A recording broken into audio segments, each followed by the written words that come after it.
La familia Duarte llega a la colonia española de Santo Domingo a finales del siglo XVIII. Procedían de Cataluña y tenían como oficio el comercio.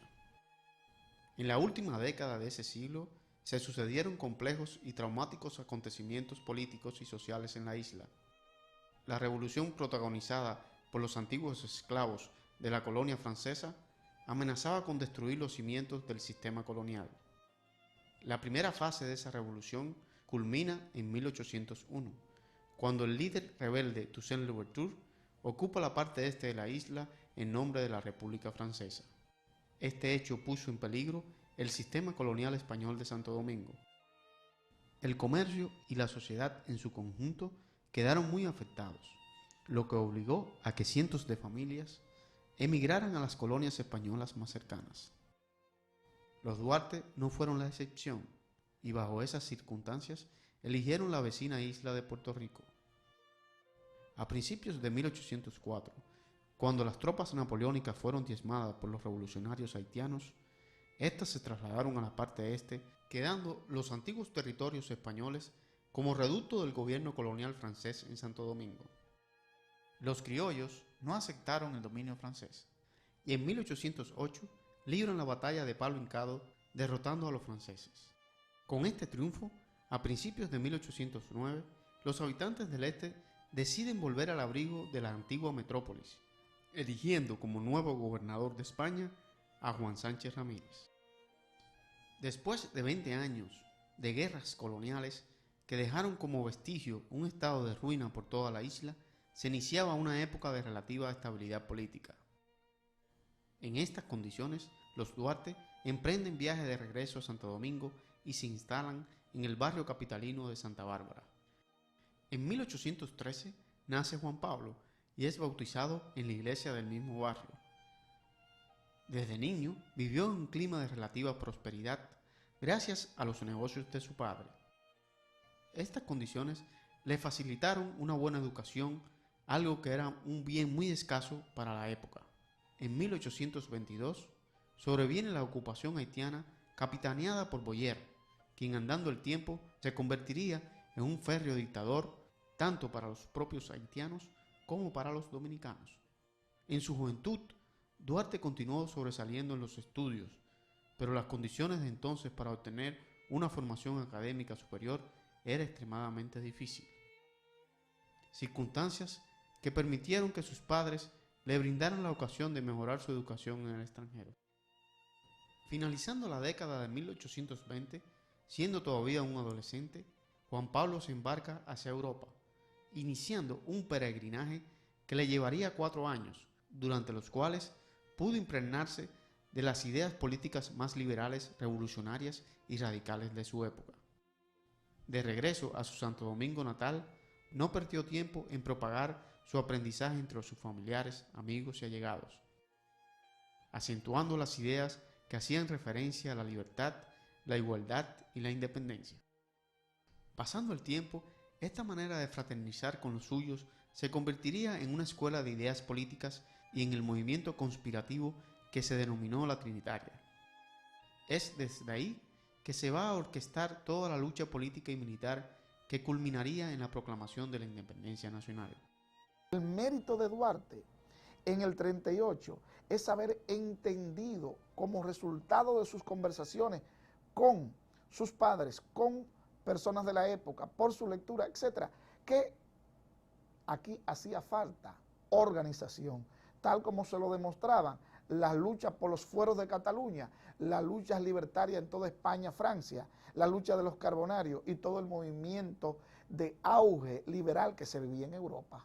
Entonces él tiene la genialidad de combinar su experiencia política con el conocimiento de la sociedad dominicana y eso lo plasma en una vanguardia política llamada los Trinitarios, que además es el resultado de un proceso educativo previo de por lo menos un año.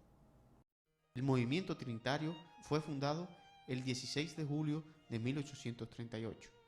Estructurada al modo de sociedad secreta, permitió que la conspiración contra el régimen haitiano se diera de una manera permanente y segura. Juan Pablo Duarte era su fundador, líder y principal estratega. La brillantez intelectual y la inteligencia política que lo caracterizaba hicieron posible que los trinitarios apoyaran al pueblo haitiano en la lucha por derrocar a la tiranía boyarista.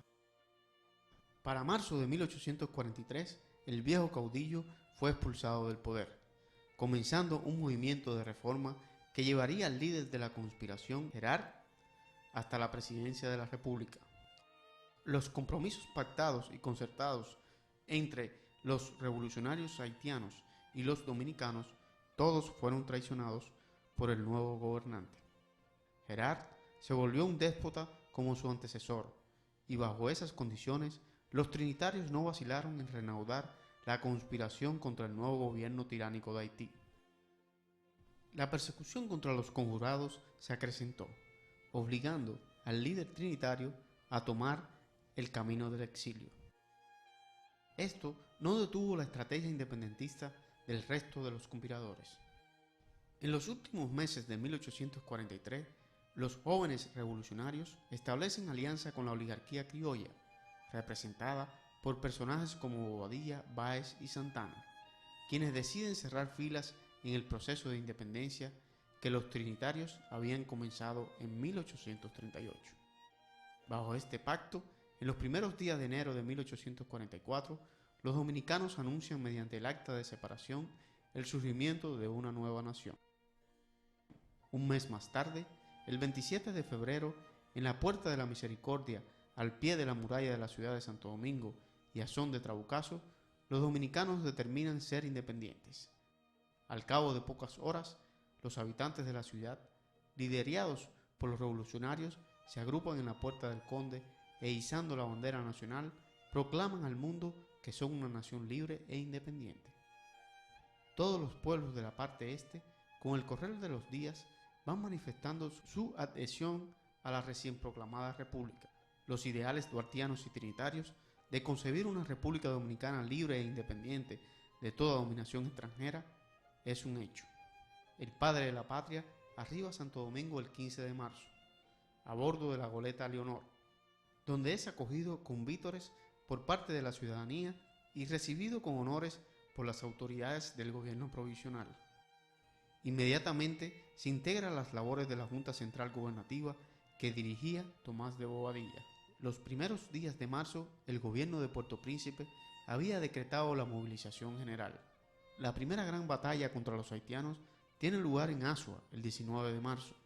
El ejército dominicano, capitaneado por Santana, derrota a las tropas de Gerard que intentaban avanzar por el sur hasta la ciudad de Santo Domingo.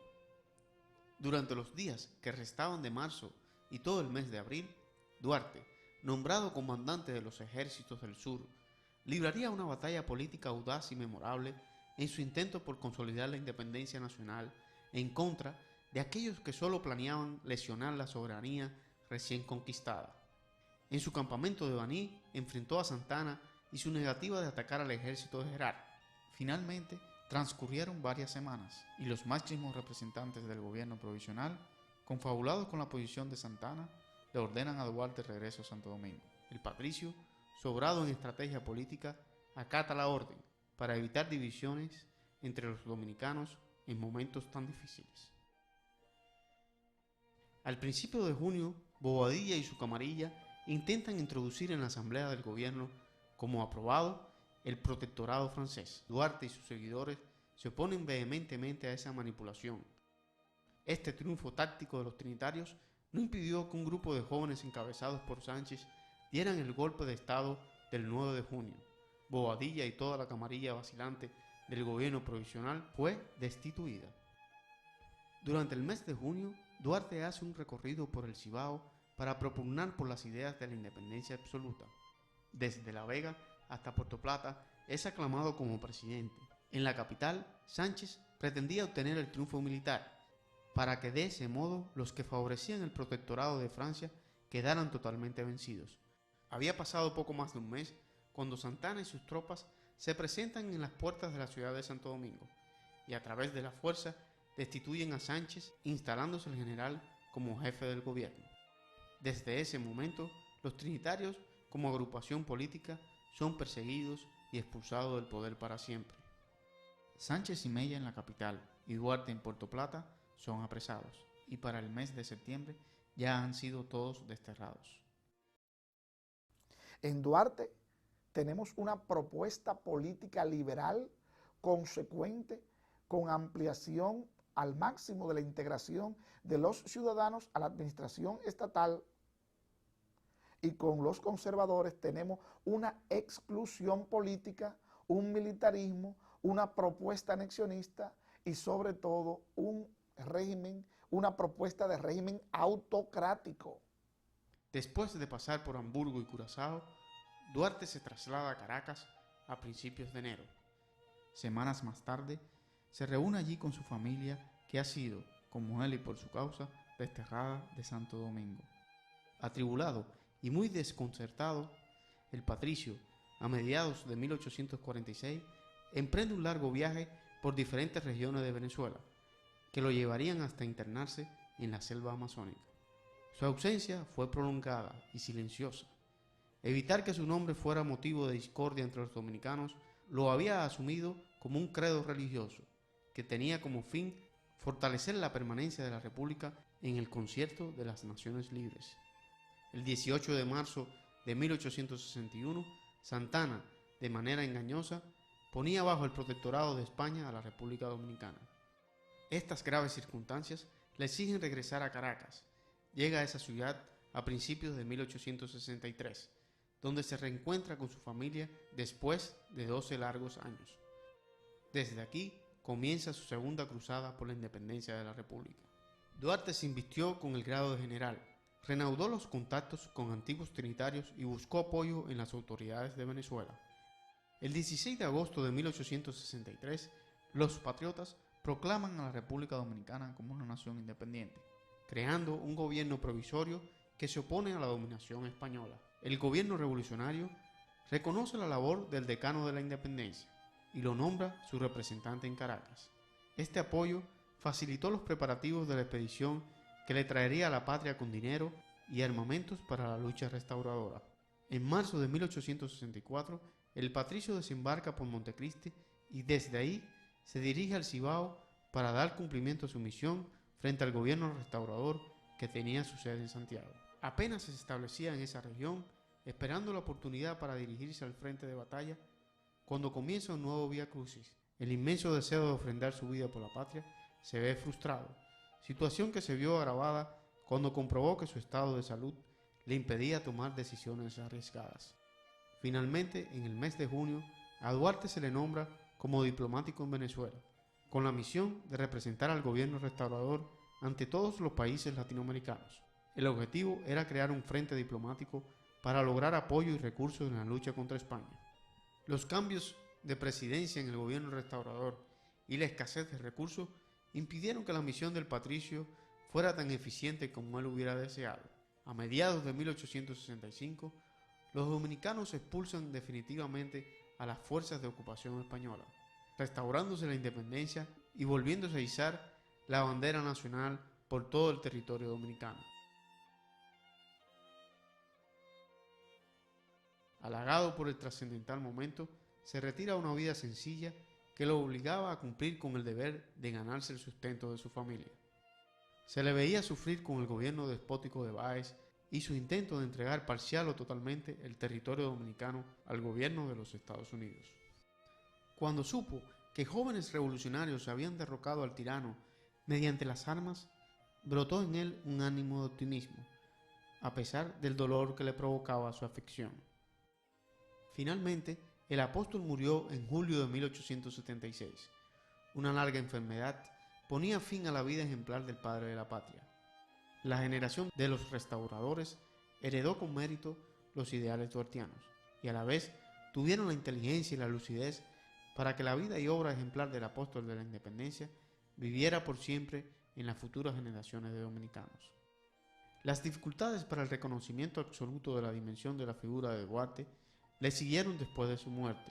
No fue hasta el año 1884 que el gobierno dominicano dispuso el traslado de los restos mortales del padre de la patria. Santo Domingo se movilizó para recibirlo con las máximas consideraciones. Sus restos fueron enterrados con los más altos honores, celebrándosele la apoteosis digna al más puro de los dominicanos. Desde entonces, su memoria no ha podido ser borrada.